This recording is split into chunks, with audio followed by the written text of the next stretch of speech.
Globalism entails the endeavor to unite disparate factions under a single authority or set of principles, notwithstanding its relatively recent coinage, which typically pertains to contemporary collaborations among nations. Within biblical accounts, there are instances illustrating individuals and empires striving to consolidate control. One of the prominent early instances of globalism depicted in the Bible is the narrative of the Tower of Babel, recounted in Genesis. This episode stands out as a seminal example of early attempts at globalization. The endeavor to construct the Tower of Babel, circa the 21st century BC, directly defied God's directive to populate the earth, as outlined in Genesis. According to the story, humanity, unified by a common language, gathered in the land of Shinar, Babylonia, with the aim of erecting a city and a tower reaching the heavens, aspiring to establish renown and thwart dispersal across the earth. In essence, humanity rebelled against divine instruction by seeking to concentrate in one location rather than dispersing, as commanded by God. King Nimrod, identified as Noah's great-grandson, spearheaded this ambitious endeavor. The name Nimrod, often interpreted as rebel, embodies his defiance in leading such an audacious enterprise.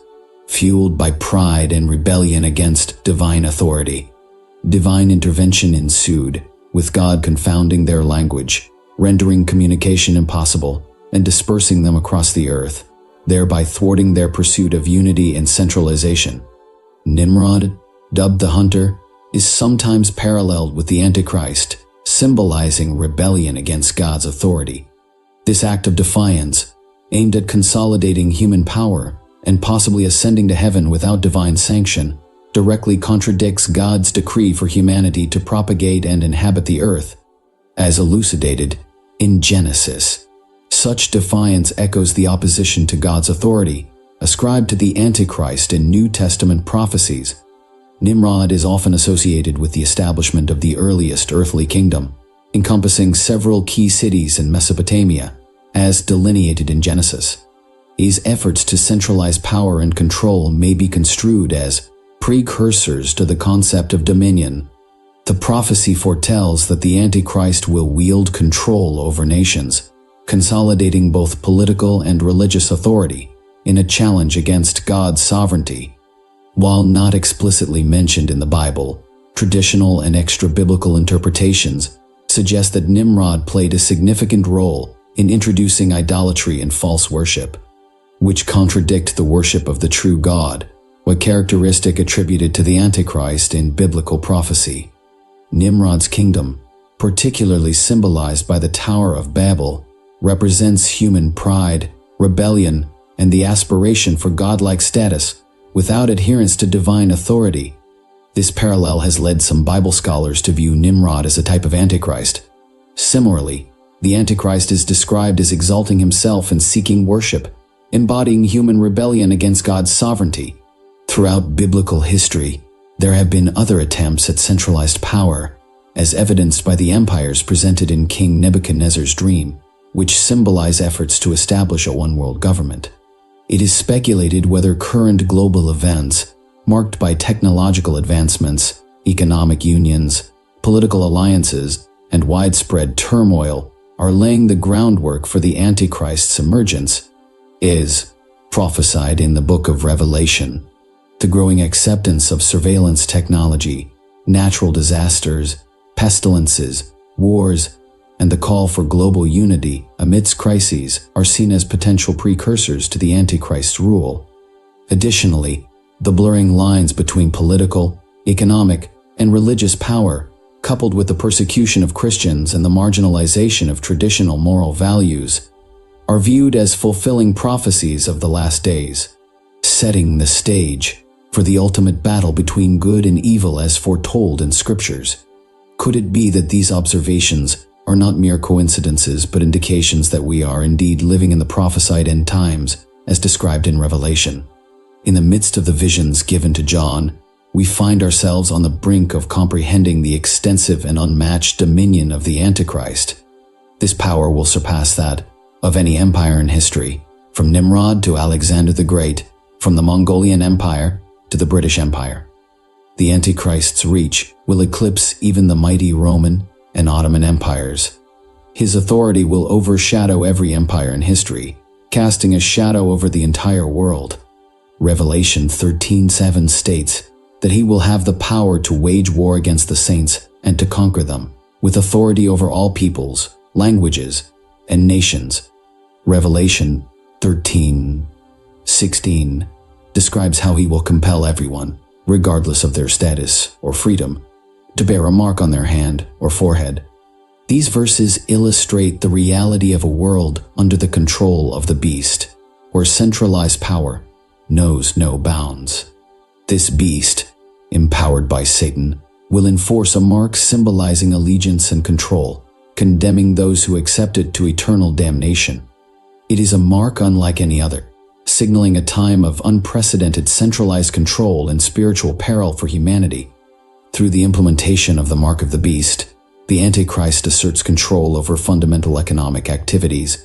This mark will determine one's ability to participate in buying and selling, highlighting the severe consequences of not having it. Exclusion from society and deprivation of means to survive follow for those without the mark. This situation prompts reflection on the potential ramifications of centralized control in a world increasingly leaning towards digital currencies and pervasive surveillance.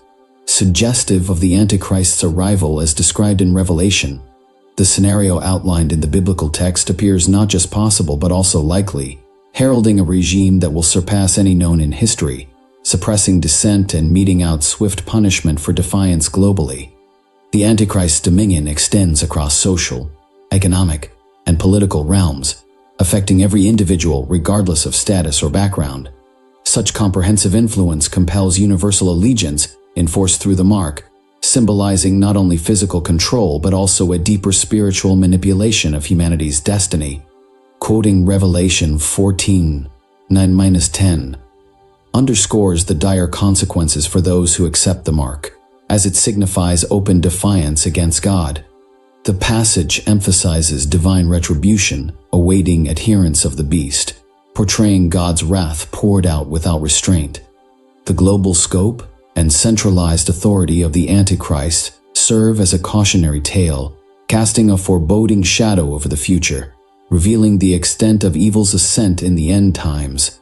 This looming reality calls for urgent contemplation, urging humanity to confront the stark implications of unchecked power in our interconnected world, shaped by unprecedented technological and commercial interdependencies. However, it is precisely in this interconnected environment that the seeds of the Antichrist's dominion find fertile soil to grow and permeate the very fabric of our global society. With its complex networks and interdependencies, our world provides the perfect stage for the Antichrist to establish his oppressive rule. In an era marked by rapid information exchange and seamless connectivity, the potential for centralized control to extend its influence across the globe is unparalleled. Nevertheless, let me remind you that despite the chaos swirling around us, God remains in control. His sovereignty is unchallenged, and his divine plan unfolds purposefully throughout history. We have witnessed the rise and fall of empires and the ebb and flow of nations, yet throughout it all, God's guiding hand has shaped the course of humanity. From ancient Babylon to the present day, his providence reigns supreme, transcending the ambitions of mortal beings. Consider the tale of the Tower of Babel as a poignant reminder of humanity's hubris and defiance. Despite attempts to consolidate power and elevate themselves, God intervened, asserting his supremacy over human endeavors. As we contemplate the signs of the end times and the emergence of the Antichrist, let us not succumb to fear or despair. Though the forces of darkness may seek to deceive, God's light shines brightest in the darkest of days. While the Antichrist's global reach and centralized control may cast a shadow over the future, rest assured that God's sovereignty remains unshakable. His power surpasses that of any earthly ruler, and his purposes will ultimately prevail. In these uncertain times, let us fix our eyes on the author and perfecter of our faith, trusting in his unfailing love and unwavering faithfulness. Even as storms rage and seas roar, we stand firm on the rock of his promises, knowing that he who is within us is greater than he who is in the world. Take heart and be encouraged, for our God reigns supreme now and forevermore. Let us lift our voices in praise and thanksgiving, for he alone is worthy of all honor and glory. In his presence, there is peace that surpasses understanding and strength that sustains us through every trial. Do not fear, for the Lord your God is with you wherever you go, guiding you even in the darkest of nights. Trust in him wholeheartedly, for he is faithful and true to his promises.